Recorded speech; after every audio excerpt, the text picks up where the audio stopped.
The silver market just did something that should make you uncomfortable. Not because the chart dipped, not because the headlines got louder, because an absurd amount of real metal just moved hands, fast, quietly, and almost nobody on mainstream finance even blinked. In the first 3 delivery days of the new January contract, nearly 18 million ounces of silver showed up for delivery. Let that land. 18 million ounces in 3 days. Now watch the question we're supposed to ask, but nobody wants to say out loud. Who has the reach to source that kind of weight, move it, settle it, and still stay invisible? Because a 500-ounce mint box weighs around 40-plus pounds. Do the math on the pallets. Do the math on the trucks. This wasn't retail excitement. This was institutional hunger. And if you think this is just a one-off spike, it's not. It's been happening month after month, with billions of dollars worth of metal standing for delivery. The system keeps telling you silver is just a side metal, but the system's actions are screaming something else. We're not here to worship price targets. We're here to follow the metal. And right now, the metal is telling us the paper story is getting thinner. Quick disclaimer before we go deeper. This is educational. We manage risk. Now, here's the trap most people fall into. They hear silver to $200 and they picture a meme frenzy. They picture a bubble. They picture a rocket emoji chart. But the scary part is you don't need hype for triple-digit silver. You can get there with boring arithmetic. If gold is sitting around the low to mid 4,000s and the gold to silver ratio simply drifts back toward its long-run average, the implied silver price is already in the neighborhood of $100. Not maybe someday, not if aliens land, just ratio compression. And that's before you account for the uncomfortable detail. Silver comes out of the ground at something like single digit to 1 versus gold, while paper pricing has spent years acting like silver is 50 to 1. That gap is a stretched rubber band. Rubber bands don't stay stretched forever. They snap back. The only question is whether you're positioned before the snap, or you're watching from the sidewalk when it happens. There's another layer we can't ignore, the market's memory. For decades, silver has been building a massive base, the kind technicians describe as a long cup with a smaller handle right before breakout. You don't need to be a chart wizard to get why that matters. A multi-decade base is a dam. It holds pressure. The longer it holds, the more violent the release when it finally cracks. And if you measure that structure the way chart traders do, top to bottom, then project upward, you land in the same neighborhood as the ratio math, triple-digit territory. 2 different maps, same destination. Now here's the part they bury under noise. The ratio has already been sliding. Not long ago, it hovered around the mid-80s. More recently, it's been living in the 50s. That's not a random wiggle. That's capital shifting its weight. And when ratios move, they rarely stop at fair. They overshoot. They do it with violence. That's when headlines scream unexpected. But it's only unexpected if you refuse to watch the ratio. And I want you to notice something about timing. These mechanical forces, rebalance selling, rule-based flows, portfolio resets, often create ugly tape early in the year. Then, if the physical side is tight, the market looks very different a few weeks later. Not because the story changed, because the forced sellers finished selling. So when you feel the urge to react to a January punch in the face, ask the calmer question. Is this a breakdown, or is this the market shaking the tree before the harvest? Also keep your eyes on the two-way market fantasy. In a healthy market, sellers appear when price rises. But if the crowd already sold years ago and the remaining holders are stubborn, then price rises don't summon enough supply. That's when the market stops behaving like an auction and starts behaving like a ration line. If we're wrong, where will it show first? Not in a headline. In delivery stress easing, premiums collapsing, and real bars becoming easy to source again. Until then, we assume the opposite. Tight metal, nervous paper, and a ratio still compressing against gravity. So what actually happened this week? A huge wave of deliverable metal moved, and at the same time, structural forces are lining up for January to be chaotic on purpose. There's a seasonal effect in January where new money gets deployed, portfolios get reset, and positioning gets rebuilt. But there's also something colder than seasonality. Some funds have rules. Indexes rebalance. When certain commodity indexes rebalance after a big move, they are required to sell some exposure. Not because they want to, because the rulebook forces it. And forced selling is the favorite meal of deep pockets. If you can predict the selling, you can stand there with a bucket and catch the metal when it hits the floor. That's why January can look like a mess on the surface and still be accumulation underneath. Volatility isn't a verdict. Volatility is a weapon. And if you don't know who's holding the weapon, you end up being the target. Now let's talk about the part that should bother every serious person watching metals. We're seeing signs that the institutions closest to the plumbing prefer holding the metal, not holding promises. That's the tell. That's the shift. Normally, big banks and global players pass metal back and forth like chips at a casino. Everybody smiles. Everybody hedges. Everybody pretends the paper is as good as the thing. But recently, large amounts of metal have been forced, or motivated, to move from one major institution to a few others. And those recipients didn't just take paper claims. They took delivery. They wanted the bars. And the stated reasons are vague. One says, house account. Another says, client. Okay, but who is the client that wants that much metal? Who has that kind of balance sheet and that kind of urgency? And why now? Here's where we separate fact from interpretation, so we stay honest. Fact. Large deliveries of gold and silver have been standing for delivery in size, repeatedly. Fact. Physical metal is changing hands, and not in small quantities. Interpretation. This looks like a quiet preference shift away from paper confidence and toward physical control.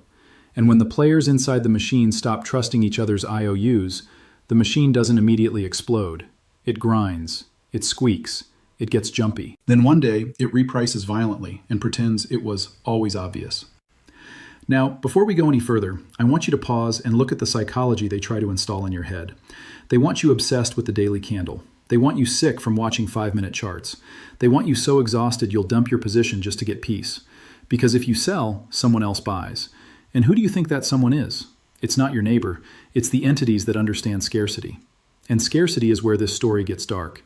Most silver does not come from dedicated silver mines.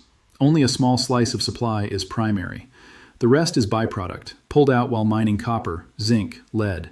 That means silver supply doesn't respond cleanly to silver price. It's not like flipping a switch. If copper production slows, silver supply can tighten even if silver demand rises. Do you see the fragility? Silver isn't a faucet. It's a leak from other pipes. And those pipes are aging. The easy deposits? Mostly gone. Silver is often found closer to the surface in certain deposit types, which means the big, simple, high-grade, skin-deep finds are rarer than they used to be. So the market relies on byproduct, and byproduct makes supply stubborn. Now add the next layer, industrial necessity.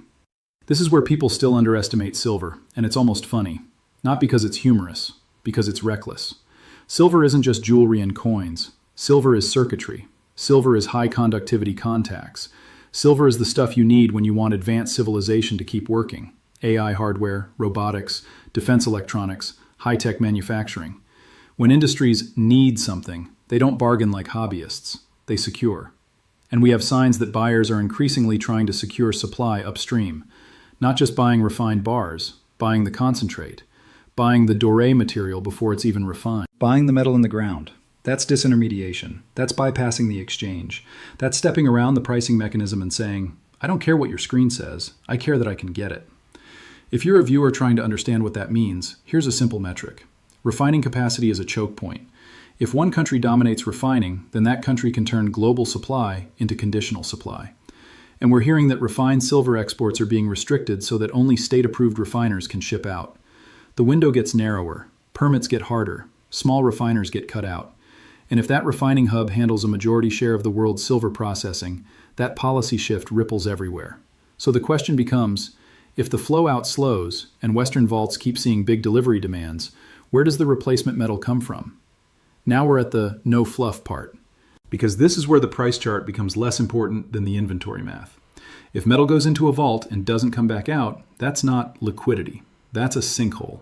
And sinkholes don't announce themselves with sirens. They just keep swallowing. Until the street collapses. So, could silver hit $200? Yes, it's possible. Will it? We don't get to demand it. We have to watch the conditions that would make it rational. Here's a sane framework. If the gold to silver ratio compresses to around 42 to 1, you're already talking about roughly $100 silver if gold stays elevated. If the ratio overshoots, because markets overshoot, then prices above $150 or even $200 become imaginable. Not guaranteed, imagined. Possible. The point is, the path doesn't require fantasy. It requires the ratio to stop pretending silver is abundant. Now, what do we do with this? First, we stop playing the ego game. We don't marry a target, we marry the process. We watch the ratio. We watch delivery data, we watch refining policy, we watch whether big players keep choosing physical. And we accept that this ride will be volatile. If you came here for calm, silver isn't calm. Silver is a spring. Hold it down long enough, and when it releases, it doesn't drift upward politely. It jumps. Then it whips.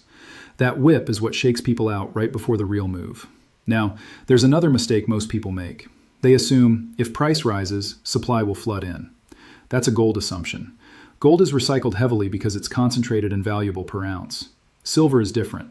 Silver is scattered. It's smeared into electronics and contacts in tiny pieces that don't get recovered at high rates unless economics force it.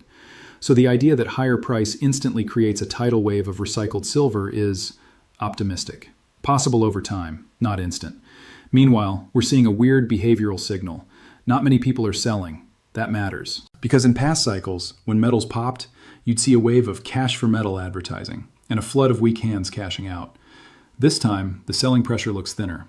Maybe the weak hands already dumped years ago. Maybe the public simply doesn't hold that much silver anymore.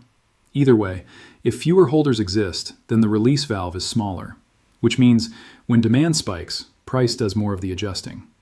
Now let's talk about the small investor versus big investor reality, because this is where we can be smart without being dramatic. If you're allocating 5 or 10 grand, silver offers leverage. You get more ounces, more optionality. If you're allocating 10 million, you start caring about storage, shipping, and friction. Gold becomes the music stops asset. It's dense, it's efficient, it's the final settlement metal. So for us, the play can be phase-based. As the ratio compresses, silver can outperform. When the ratio gets tight, think around 40 or below, history suggests rotating more toward gold. Not because silver becomes bad, because gold becomes the safer endgame. That's not ideology, that's mechanics.